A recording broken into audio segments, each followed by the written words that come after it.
Amnesty International est financé par la démocratie occidentale. Question. Est-ce qu'Amnesty International peut être impartial dans le traitement des dossiers? Je ne crois pas.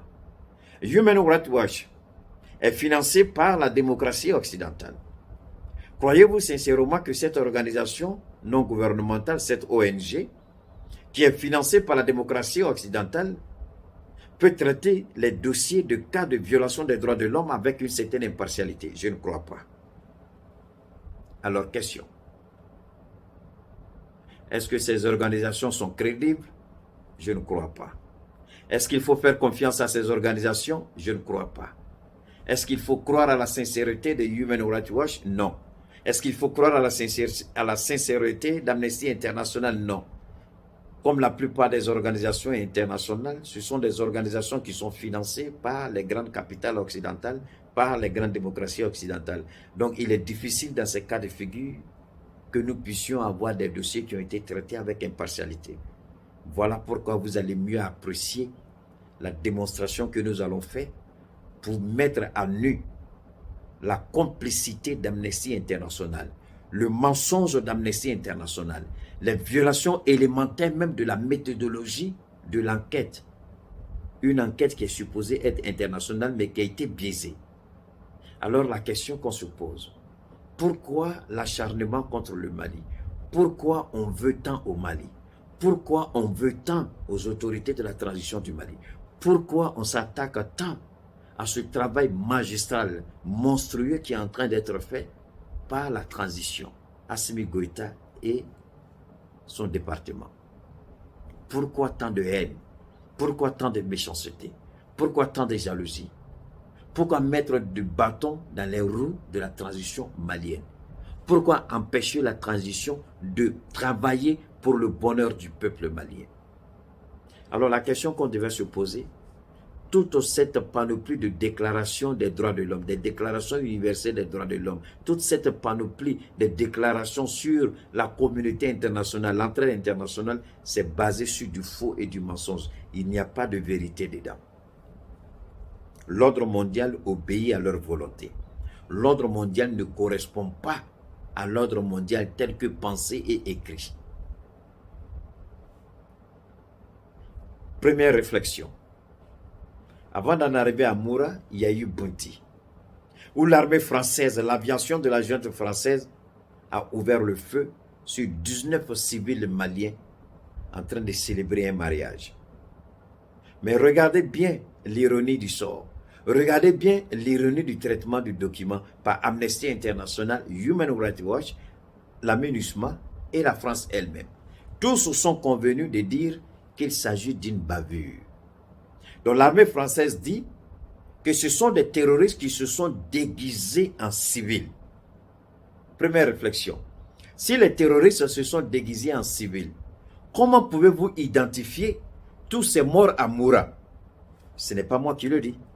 C'est eux qui l'ont dit. Vous allez tout entendre tout à l'heure. Vous allez écouter toutes les bandes passantes, toutes les bandes vidéo. Il est dit que ce sont des terroristes qui se sont déguisés. En réalité, ce ne sont pas des civils.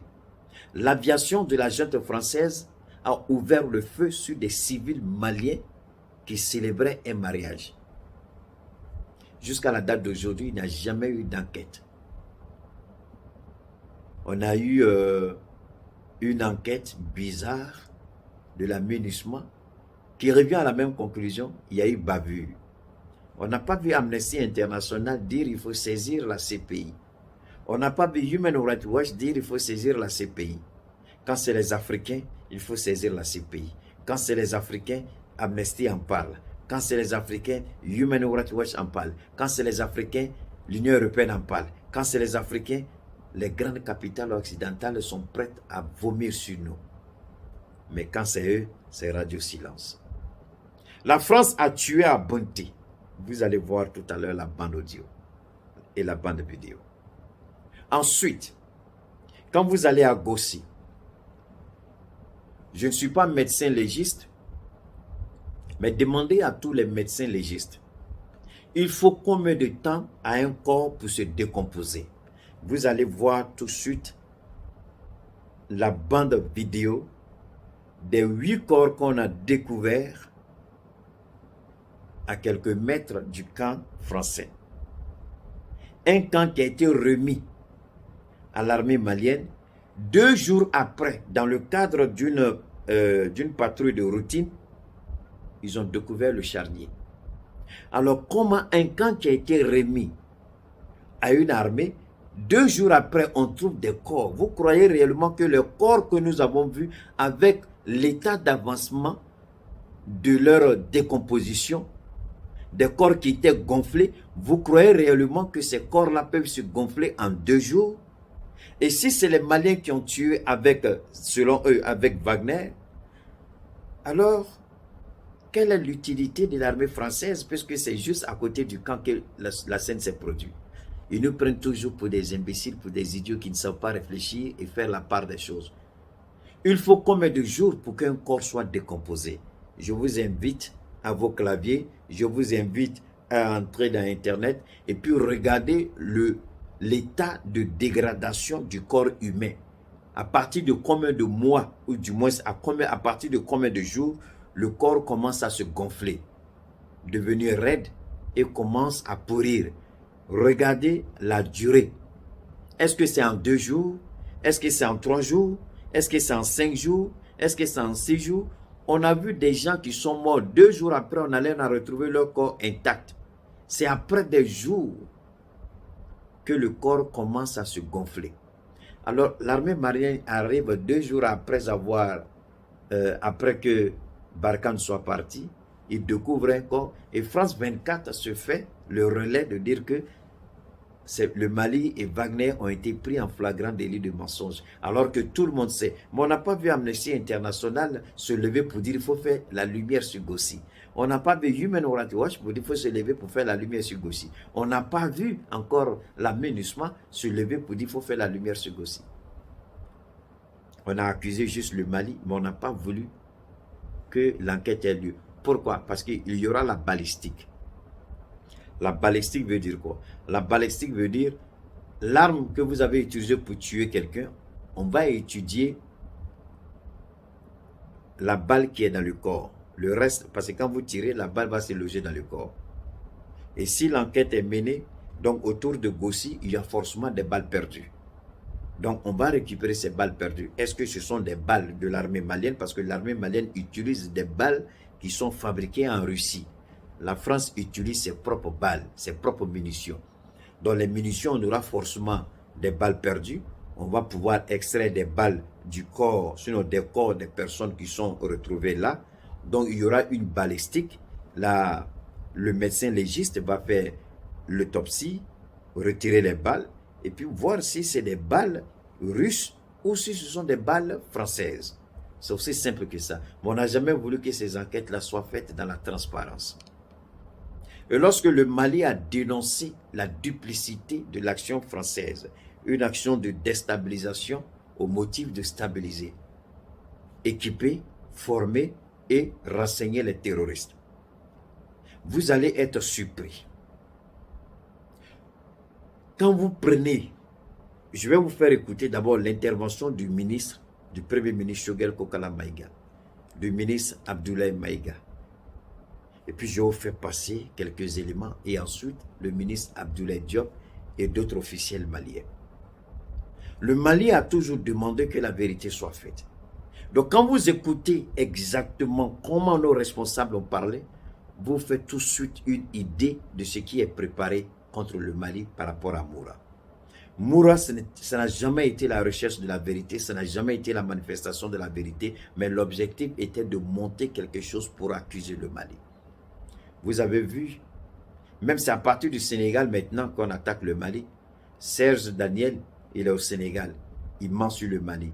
Amnesty International au Sénégal ment sur le Mali. Vous voyez, c'est une cabale, mais ce n'est pas tout. C'est pas tout.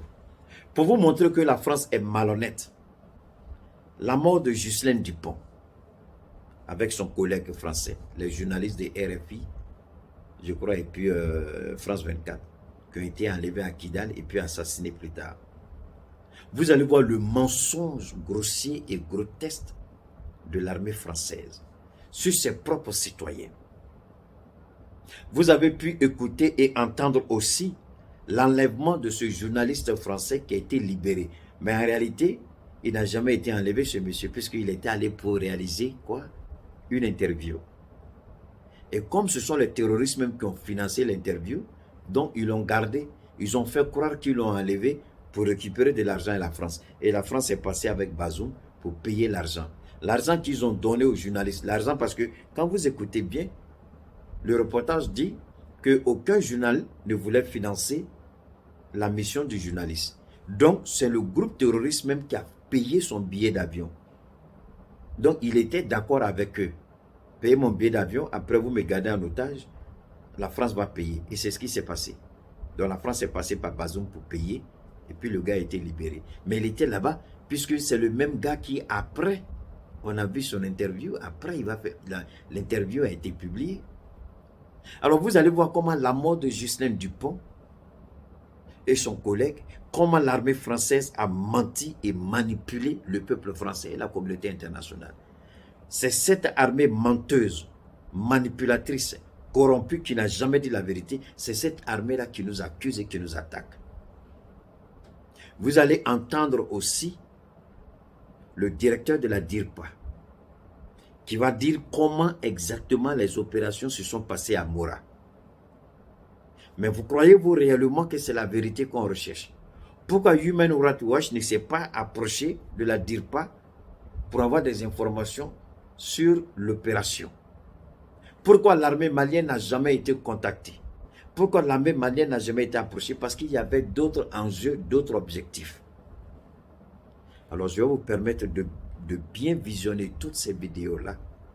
J'ai sélectionné une séquence de vidéos que j'ai ciblées.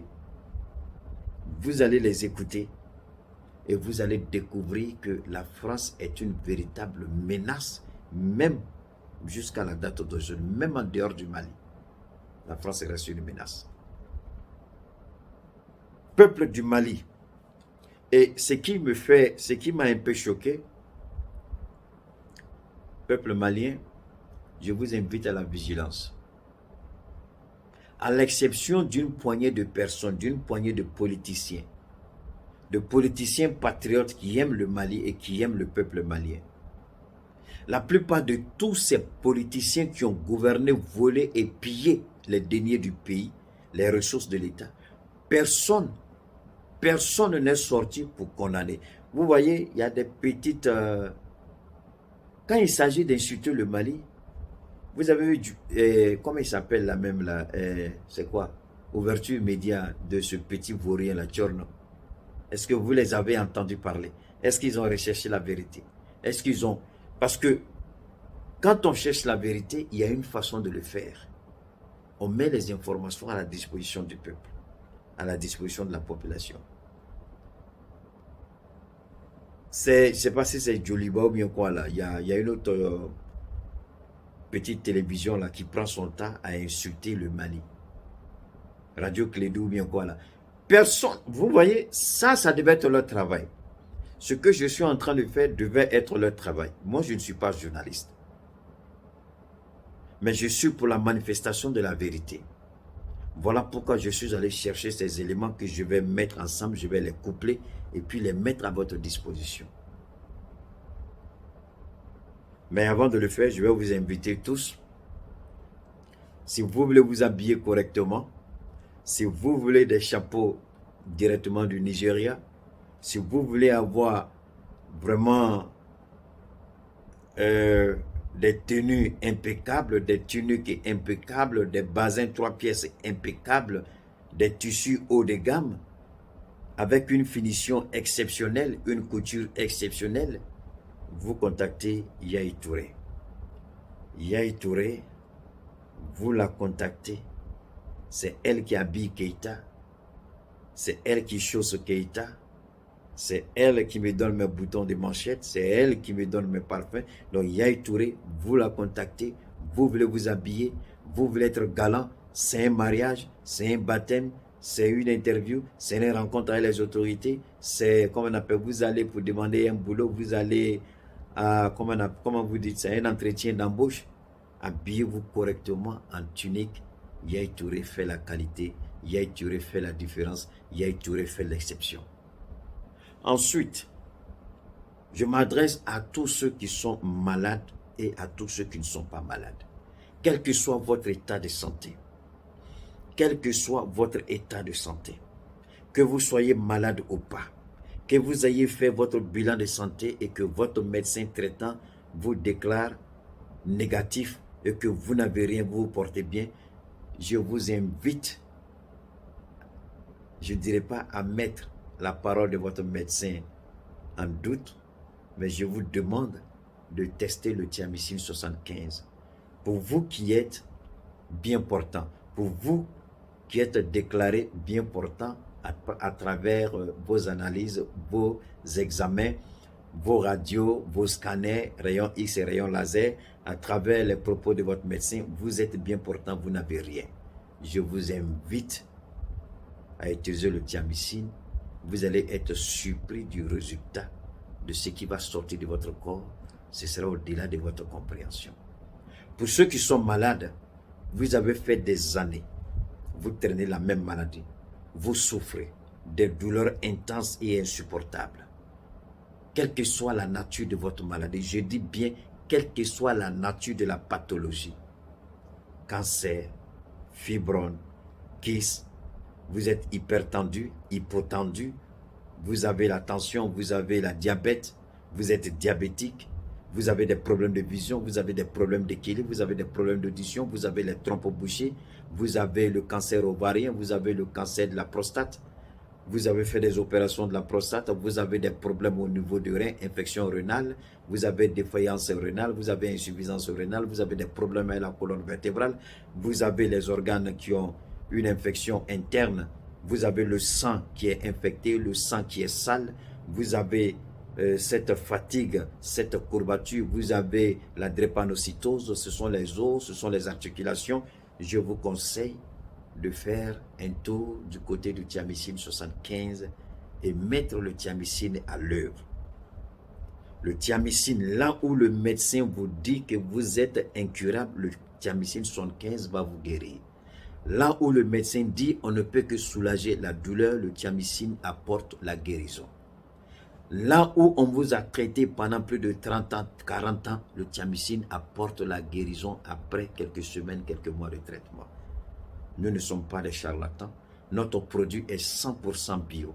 Il nettoie le sang, il nettoie les veines, il corrige le flux sanguin, il restaure les vaisseaux sanguins, les cellules, ce que nous appelons les globules blancs, les globules rouges. Il renforce leur capacité de défense et leur capacité de travail. Il régénère au niveau des reins pour pomper le maximum d'oxygène dans le sang et purifier le sang. Le thiamycine est à la hauteur, le thiamycine ne déçoit pas, le thiamycine doit être un compagnon de tous les jours pour vous. Pour plus d'informations, plus de détails, vous m'appelez au 72 77 47 88. 72 77 47 88 ou au 66 50 83 20 66 50 83 20. Je vous laisse maintenant écouter et visionner cette séquence de vidéos pour avoir une idée de ce qui se passe. Pour avoir une idée de ce qui se passe. Comment le Mali, on veut piéger le Mali. Comment on veut attaquer le Mali. Et nos autorités nous avaient déjà prévenus. Mais n'oubliez pas que la France a dit, nous devons imposer notre narratif par tous les moyens. Et c'est ce qu'ils sont en train de faire. Il nous appartient de déconstruire le narratif mensonger de la junte française, de la communauté malhonnête dite internationale. Il nous appartient de déconstruire ces mensonges grotesques. Il nous appartient de déconstruire ces accusations fallacieuses, ces accusations fictives. Je vous laisse suivre les différentes interventions de nos autorités pour vous donner une idée de ce qui se passe, de ce qui se prépare contre le Mali. Aimez ma page, abonnez-vous, clochez la cloche de notification, suivez Keita Cheikh Oumar et ensemble, on fera de grandes choses. On exagère. Nous formons une équipe. qui a un chef. Oui, mais celui qu'on entend le plus, c'est vous, hein, celui qui parle à la tribune des Nations Unies, celui qui est sur les médias, c'est vous. On n'a pas beaucoup entendu Assimi Goïta, le président, parler. Et nous échangeons beaucoup, il donne des orientations. Donc je sais plus ou moins, de façon précise d'ailleurs, sa vision des choses. C'est lui qui pense que la France vous a lâché en plein vol, comme vous l'avez laissé entendre à la tribune des Nations Unies. Abandon en plein vol, c'est un militaire. Dans l'art militaire, quand on dit qu'on a abandonné en plein combat, en fait c'est la trahison. Mais on a adouci les termes en parlant d'abandon en plein vol. Ces officiers ont fait entre 15 et 18 ans sur le théâtre des opérations militaires dans le Nord. Ils ont été enlevés, séquestrés par les terroristes pendant des mois. Ils ont échappé à des embuscades. Et lui, c'est le commandant des forces spéciales, les opérations les plus Il était sur le terrain. difficiles. Donc, c'est des hommes qui ont vécu dans leur chair, dans leur âme, toutes les trahisons, tous les coups bas. Le mot trahison revient beaucoup dans vos propos, Monsieur le Premier ministre. Quand vous dites trahison, trahison de la part de la France, alors la France vous dit, nous sommes venus vous aider, si on n'était pas venu en 2013, le Mali n'existerait peut-être plus.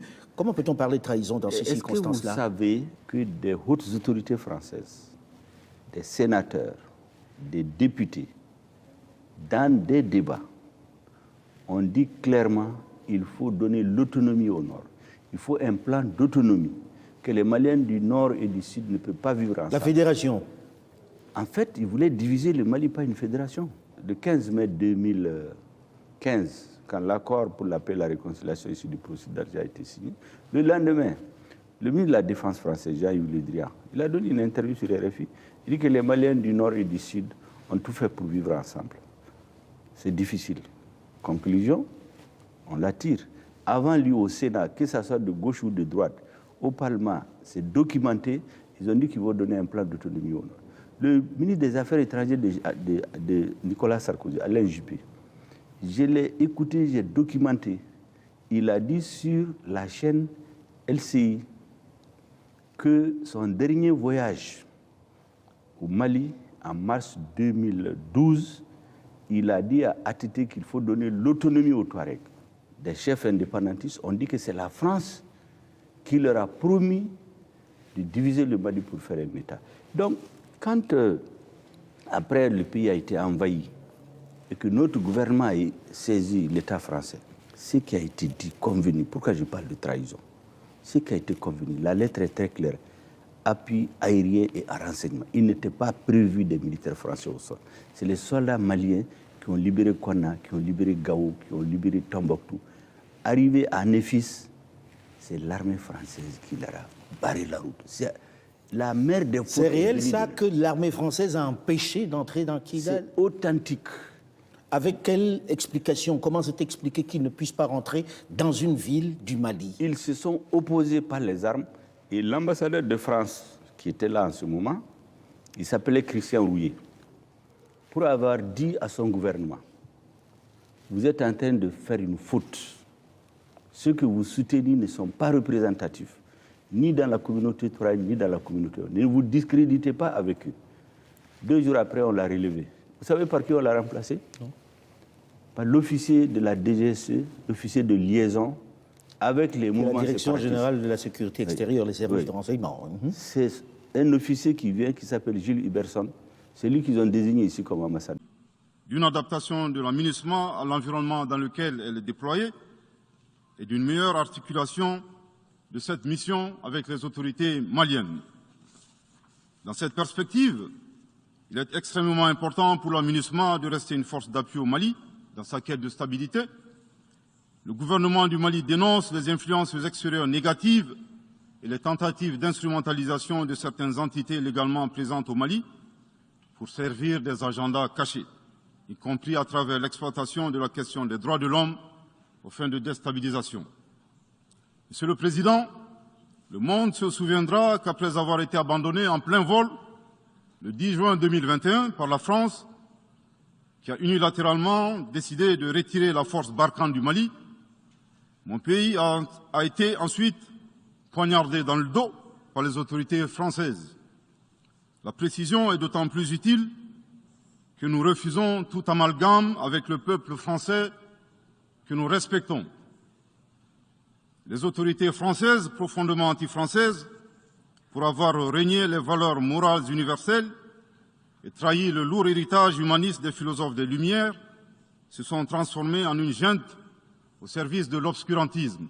Je répète, les autorités françaises, profondément anti-françaises, pour avoir régné les valeurs morales universelles et trahi le lourd héritage humaniste des philosophes des Lumières, se sont transformées en une junte au service de l'obscurantisme.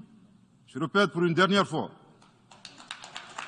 Les autorités françaises, profondément anti-françaises, pour avoir régné les valeurs morales universelles et trahi le lourd héritage des philosophes des Lumières, se sont transformées en une junte au service de l'obscurantisme. Obscurantisme de la junte française nostalgique de pratiques néocoloniales, condescendantes, paternalistes et revanchardes, qui a commandité et prémédité des sanctions inédites, illégales, illégitimes et inhumaines de la CEDEAO et de l'UEMOA contre le Mali et mon pays. Après plus de 10 ans d'insécurité et en fait des milliers de morts, autant de réfugiés et de déplacés internes, n'est-ce pas un sacrilège de mettre une population malienne victime de l'insécurité dans un pays enclavé sous embargo pendant 7 mois, en procédant à la fermeture des frontières et la saisie des comptes financiers du Mali. Grâce à sa résilience et à la solidarité des pays amis et des peuples africains, le peuple malien a tenu et a déjoué les pronostics de ses adversaires. Obscurantisme de la junte française qui s'est rendue coupable d'instrumentalisation des différences ethniques, en oubliant si vite sa responsabilité dans le génocide contre les Tutsis au Rwanda, coupable également de tenter désespérément de diviser les Maliens, enfants d'une même famille. Enfin, obscurantisme de la junte française qui a violé l'espace aérien malien en y faisant voler des vecteurs aériens tels que des drones, des hélicoptères militaires et des avions de chasse plus d'une 50aine de fois, en apportant des renseignements, des armes et munitions aux groupes terroristes. Afin de se donner une bonne conscience, la junte française accuse le Mali de n'avoir pas été reconnaissant en se gargarisant de la mort regrettable de 59 soldats français au Mali lors de diverses opérations de lutte contre le terrorisme. À cette triste accusation, nous rappelons que dans la majorité des interventions d'officiels maliens et des cérémonies, nous rendons systématiquement un hommage à l'ensemble des victimes de l'insécurité au Mali, sans distinction de nationalité, donc y compris les 59 Français décédés. Aussi, nous les invitons à ne pas s'arrêter à si bon chemin et de remonter le temps, en passant par leur intervention en Libye, décriée par toute l'Afrique, sans oublier la participation forcée des milliers d'Africains à la Première et la Seconde Guerre mondiale, sans oublier la traite négrière qui explique le sort économique de beaucoup de pays. Combien d'Africains sont-ils morts pour la France et le monde libre dans lequel nous vivons? Monsieur le Président. Souvenez-vous, c'était en janvier dernier, dans le centre du Mali. Le village de Bounti avait été la cible d'une frappe aérienne conduite par la force Barkhane. L'armée française a affirmé que cette frappe visait des djihadistes, mais l'ONU, qui a enquêté, affirme de son côté qu'il s'agit bien d'une bavure. 19 civils y auraient été tués alors qu'ils étaient réunis pour un mariage. Rappel des faits avec Nina Masson.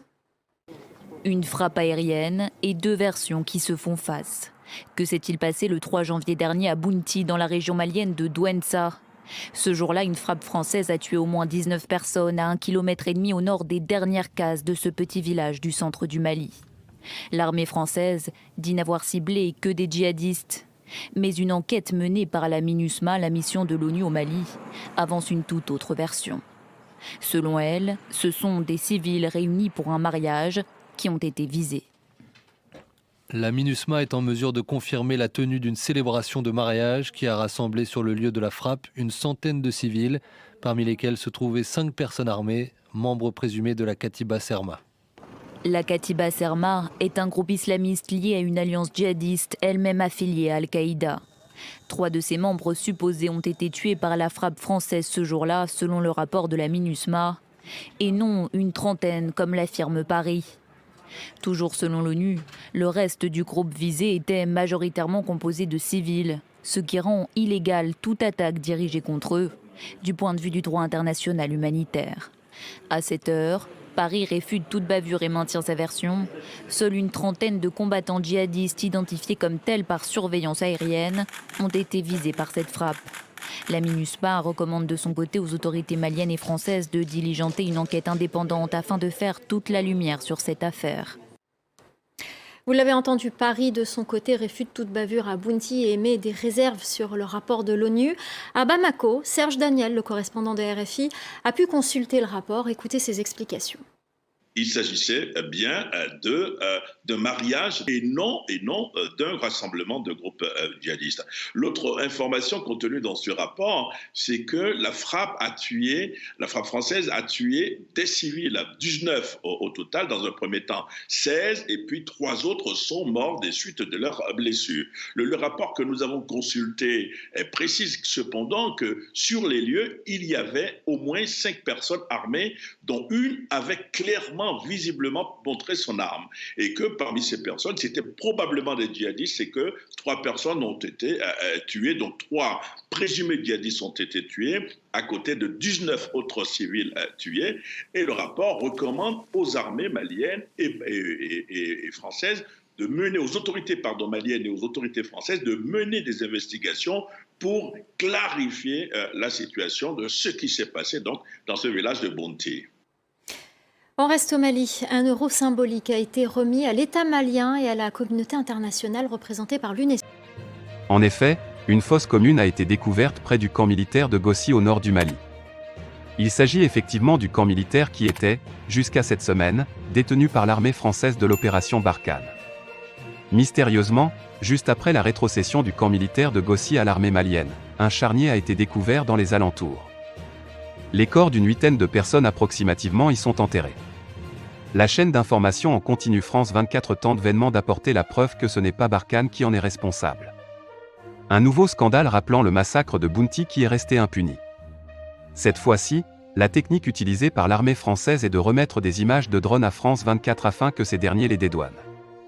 La question qui reste à poser est, comment peut-on disposer d'images aussi précises alors que pendant plus de 8 ans, des centaines de djihadistes se déplaçant à moto n'ont jamais été identifiés?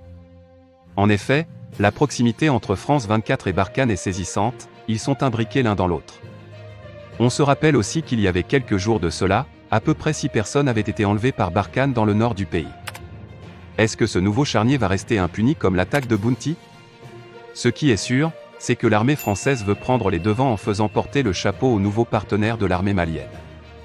Cette version est peu plausible car les forces armées maliennes et leurs partenaires n'opéraient pas dans le secteur. Seule l'armée malienne y est venue le jour de la rétrocession du camp militaire. Alors, les soldats maliens ne peuvent pas en moins de 48 heures après la récupération du camp, éliminer des civils et les y enterrer. C'est quand même fou de penser que l'armée malienne et ses partenaires puissent se rendre coupables d'un tel crime. Des témoins anonymes affirment que c'est bel et bien l'armée française qui détenait ce camp et que c'est bien elle qui a tué des civils comme à Bounti. L'État malien doit exiger une enquête de l'ONU, le plus rapidement possible. Le procureur antiterroriste doit s'y rendre rapidement avec la gendarmerie pour faire une enquête indépendante.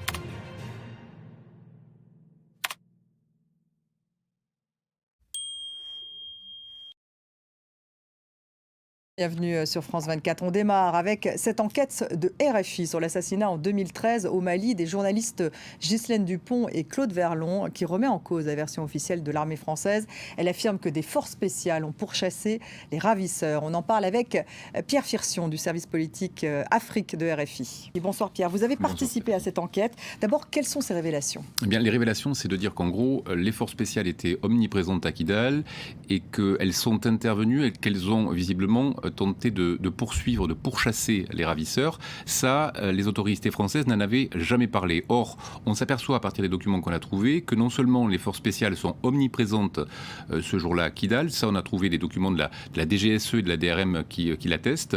On s'aperçoit aussi que la première personne qui va être prévenue de l'enlèvement, c'est le commandant des forces spéciales sur place, le commandant Charles. Et ensuite, on a un haut gradé de la MINUSMA qui, dans un rapport, va dire que les casques bleus entament la poursuite et qu'ensuite ils passent le relais aux forces spéciales. Donc ça, c'est écrit noir sur blanc. Et ensuite, au commandant de la MINUSMA qu'on va arriver à retrouver avec mes collègues Marie-Pierre Olfan et David Bachet, qu'on va interviewer, va nous dire, eh bien, il y a des véhicules, des semi-blindés français qui sont intervenus, des semi-blindés qui sont équipés de mitrailleuses 12-7 qui sont intervenus. Et ce genre de véhicule, c'est le type de véhicule qu'utilisent les forces spéciales généralement. Alors, un ancien agent de la DGSE vous assure que ce sont en fait des unités héliportées qui sont intervenues en premier, et ça, c'est une nouvelle information. Oui, ça, c'est vraiment la nouvelle information importante. Lui, en plus, il nous dit que, cet ancien des services de renseignement français, il nous dit que ce commando aurait découvert les corps. Or, selon la version officielle, c'est un détachement de Serval qui va découvrir les corps. Ce type de scénario-là est validé par plusieurs militaires qu'on a eu, qui nous assurent que quand il y a des cibles, quand il y a des personnes comme des journalistes qui sont enlevés, généralement, ce sont les forces spéciales qui interviennent en premier. Quand on parle de forces spéciales, il faut bien spécifier, il faut bien expliquer ce dont on parle. Ce sont à la fois les militaires du COS, du commandement des opérations spéciales, mais ça peut être aussi le service action de la DGSE. Là, ce qui est important, c'est qu'on a longtemps parlé, on a longtemps suspecté la présence d'un hélicoptère sur place. Or là, on a découvert 2 autres témoignages qui attestent de la présence ce jour-là, à ce moment-là, d'un hélicoptère. C'est un ancien cadre djihadiste qui a été interrogé par la justice française, qui le dit aux enquêteurs français que visiblement il y aurait eu un hélicoptère qui aurait poursuivi le véhicule des ravisseurs. Et ensuite, c'est un cadre du MNLA avec qui nous sommes en contact qui nous a affirmé qu'il y avait bien un hélicoptère ce jour-là dans la cité du Kidal qui aurait poursuivi les ravisseurs. C'est une nouvelle révélation qui, bien sûr, soulève de nombreuses questions. Oui, ça soulève beaucoup de questions parce que pourquoi cette information déjà n'a pas été donnée? Pourquoi depuis le début, ça fait des années qu'on travaille sur cette enquête, ça fait plus de 5 ans et demi que Claude et Ghislaine ont été tués. Pourquoi est-ce qu'on ne nous en a jamais parlé? Déjà, ça pose cette question. Pourquoi est-ce que les autorités françaises ne nous l'ont jamais dit? Et puis, après, on se pose beaucoup de questions. Qu'est-ce qui s'est passé? Si les forces spéciales sont réellement intervenues, qu'est-ce qui s'est passé? Est-ce qu'il y a eu un contact uniquement visuel? Est-ce qu'il y a eu un contact physique? Est-ce qu'il y a eu un accrochage avec les ravisseurs? Toutes ces questions-là, on se les pose et on aimerait bien avoir des réponses maintenant. Merci beaucoup. Pierre Firsion du service Afrique de RFI. Merci d'avoir été avec nous ce soir. Parce que Moura, comment tiens bien à donner au cas généraux de Moura? Minun tumbe mɔgɔ ninnu former bom do ni fɛnw na o caman de sara Mura.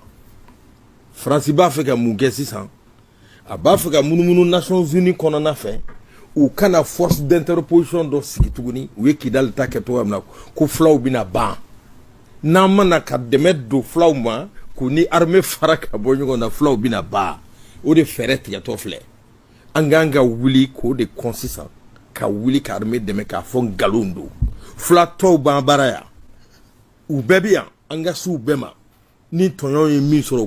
Dément les accusations de l'ONG Human Rights Watch. Dans un rapport publié mardi, l'ONG accuse les forces maliennes et des combattants russes présumés d'avoir tué environ 300 civils fin mars dans la ville de Moura. Néanmoins, selon l'état-major malien, ces accusations infondées n'ont d'autre objectif que de ternir l'image des FAMA. Les FAMA sont intervenus à Moura. Pas pour aller tuer des civils, dont nous avons la charge de protéger. Nous sommes intervenus à Moura dans le cadre de notre mission régalienne de défense de l'intégrité du territoire national, la protection des personnes et les biens. Dès que les forces sont arrivées, elles ont été prises à partie par les terroristes qui étaient en réunion. Et ça en est suivi de combats très violents, au cours desquels nous déplorons aussi des morts et des blessés. Danoura. Il n'y a pas eu de massacre dans cette localité, contrairement aux allégations mensongères qui sont propagées ici et là pour démoraliser notre armée d'une part, mais aussi pour défendre des positions de pays qui aujourd'hui sont en perte de vitesse au niveau du Mali et qui cherchent tous les moyens pour pouvoir reprendre position dans notre pays. Donc pour vous, pas de civils tués, comment vous expliquez ces dizaines de témoignages auprès des ONG, mais dans la presse écrite, également vidéo. On a eu des vidéos très récemment de citoyens maliens qui décrivent avec une grande précision ce qui s'est passé. Il y a beaucoup de citoyens maliens aussi qui décrivent avec une grande précision que les populations n'ont pas été tuées. Nous avons des membres du gouvernement qui se sont déplacés sur cette localité. Il y a des responsables de cette localité, notamment à travers l'association Tabital Poulakou, qui est l'association la plus représentative des ressortissants de cette zone, des Peuls en particulier, qui ont été reçus par le Premier ministre, qui ont déclaré devant caméra qu'il n'y a pas eu de massacre au niveau de cette localité-là. Donc pour vous, ce sont des faux témoignages, Monsieur le ministre. Ce sont de faux témoignages. On a vu dans d'autres types de situations où des témoignages ont été fabriqués ou même achetés. Mais dans tous les cas, je crois qu'il y a une enquête qui est en cours, qui a commencé et dont les résultats seront rendus publics. Attendons les résultats de cette enquête. Pourquoi ouvrir une enquête si vous êtes certain que vos hommes ont tué des terroristes et non des civils? C'est une procédure standard. Quand il y a des allégations, par bonne foi, on établit une enquête pour pouvoir mettre sur la table la réalité. Qu'en est-il de la présence de mercenaires russes décrites, là aussi, par des témoins? Votre position est la même? Ce sont de faux témoignages? Les témoins ont-ils amené des preuves à cet égard? Nous avons indiqué que nous avons une coopération d'État à État avec la Russie et que dans ce cadre, des instructeurs, des formateurs russes sont là pour nous aider à manier des équipements et des armes qui sont mises à notre disposition. Je voudrais bien qu'on nous amène des preuves contraires par rapport à ces allégations. Et concrètement, quelle est-elle cette collaboration avec la Russie aujourd'hui? Est-ce qu'on a des combattants russes sur le sol malien qui combattent aux côtés de l'armée malienne? Nous avons des entraîneurs russes qui travaillent avec nos unités pour le maniement des armes, pour l'aguerrissement au combat, pour d'autres types d'interventions. Et notre coopération avec la Russie se porte bien. Dans ce cadre, le Mali a pu acquérir des équipements et des armes que nous n'avons pas pu acquérir depuis de longues années. Alors, vous reconnaissez la présence de formateurs, Monsieur le ministre, mais si la question vous est posée de la manière suivante, c'est-à-dire y a-t-il des combattants russes qui combattent sur le sol malien, quelle est votre réponse? Je vous ai répondu encore une fois que ceux qui sont ici sont là dans ce cadre précis d'un accord que nous avons par rapport avec la Russie. Les autres sont des détails opérationnels qu'il faudra discuter à d'autres niveaux. Les autres ne combattent pas, donc. L'Union européenne a décidé d'arrêter ses missions de formation de l'armée malienne. Parallèlement, tout comme la France, l'Allemagne envisage de retirer ses troupes pour les redéployer probablement au Niger. Est-ce que cela n'a pas un impact sur la sécurité des Maliens? Vous savez, la sécurité des Maliens est d'abord entre les mains des Maliens. Nous apprécions le concours que nous apportent les autres pour pouvoir renforcer cela.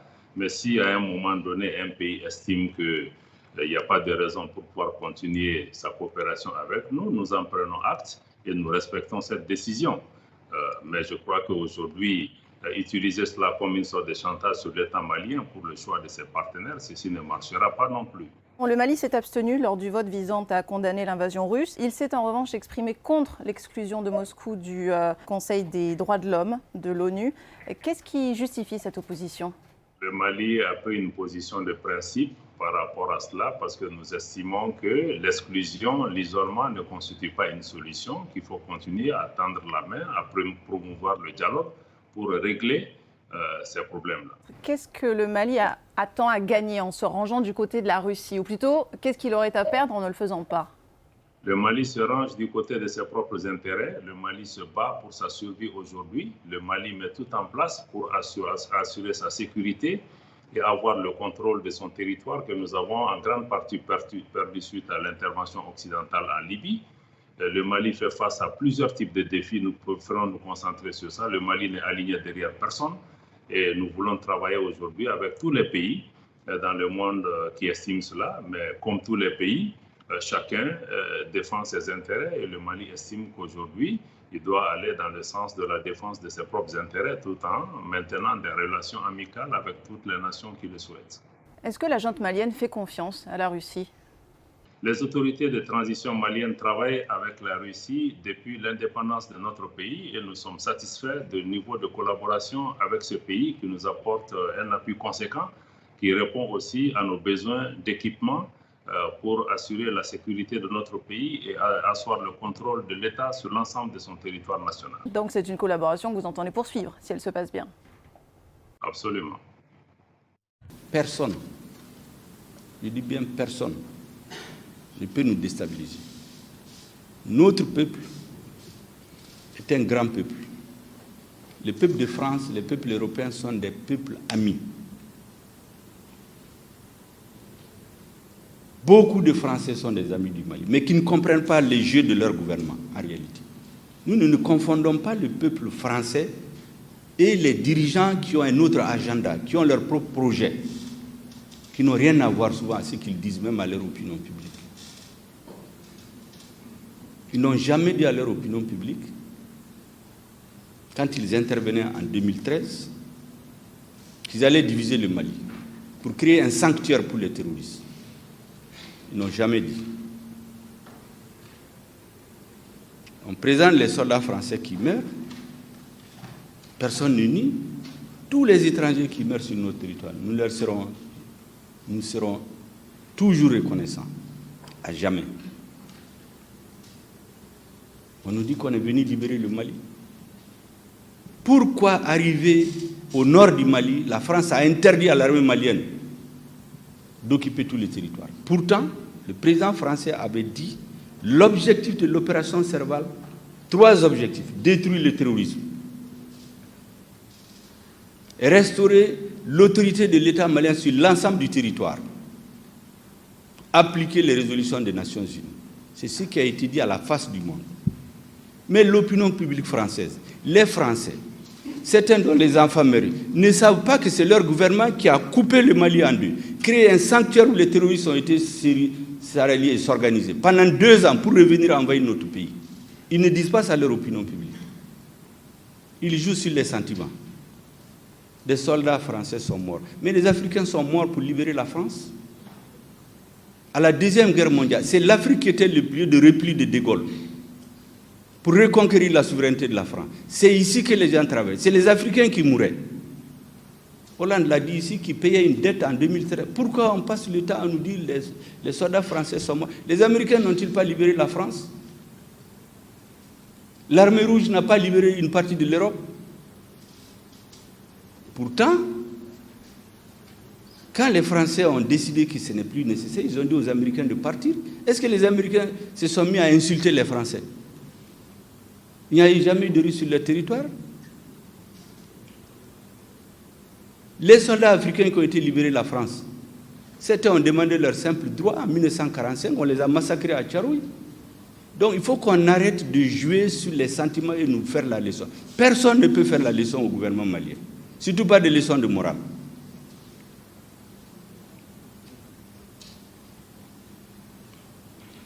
Notre pays est profondément lié à la France par l'histoire. En dehors de la Côte d'Ivoire, c'est le pays où nous avons le plus grand contingent de Maliens. En dehors de la communauté algérienne, les Maliens sont les plus nombreux en France. Leur appui à notre économie, leur poids dans notre société, sur le plan économique, culturel, c'est plus important que l'aide de la France au Mali. Est-ce que vous pensez qu'un gouvernement responsable, avec les liens historiques, les liens stratégiques et militaires que nous avons, nous allons nous lever comme ça pour dire des choses qui leur permettent. Mais on ne peut pas nous vassaliser, on ne peut pas transformer le pays en esclave. Ça, c'est terminé. Il n'y a pas de zone d'influence. En tout cas, le Mali ne fait pas partie de la zone d'influence d'un pays. On a partagé l'Afrique le 28 février 1985 en zone d'influence. Nous ne nous considérons pas que nous sommes dans la zone d'influence d'un pays. Nous sommes dans la zone d'influence du monde. Donc personne ne peut traiter les problèmes du Mali par procuration. Personne. Et lorsqu'on refuse ça, on nous insulte, on nous menace, on viole les règles. Comment vous voulez construire? Vous voulez rétablir le retour à l'ordre constitutionnel normal pour construire un état de droit en violation des règles qui ont institué la CEDEAO, qui ont institué l'UEMOA, qui ont institué les Nations Unies. Vous violez ces règles et vous dites que vous voulez ramener l'ordre constitutionnel normal. Ce n'est pas possible. Nous ne changerons contre rien. la sécurité de notre pays et de nos populations. Ceux qui veulent nous aider, ils nous aident. Celui qui pose comme condition qu'il faut qu'on continue à tuer les Maliens qu'on accepte, je pense qu'il ne trouvera pas de terrain d'entente avec nous. C'est aussi simple que ça. Nous n'avons aucun problème avec le peuple français, avec l'État français. Il y a des dirigeants qui ont leur propre agenda politique. Ils instrumentalisent l'opinion publique. Ils essaient, par faute de solidarité, d'avoir toute l'Europe avec eux. Pourquoi beaucoup de pays européens et américains ont refusé cette histoire des G5 Sahel et de Takuba? Parce qu'ils voient ce qui se cache derrière. Nous aussi, nous voyons, on a un coefficient intellectuel largement au-dessus de la moyenne, contrairement à ce qu'ils pensent. Nous savons ce qui se cache derrière ça. Takuba, vous savez, c'est pour diviser le Mali. C'est le sabre en Soré et en Tamashek. Ce n'est pas un nom qui a été pris par hasard.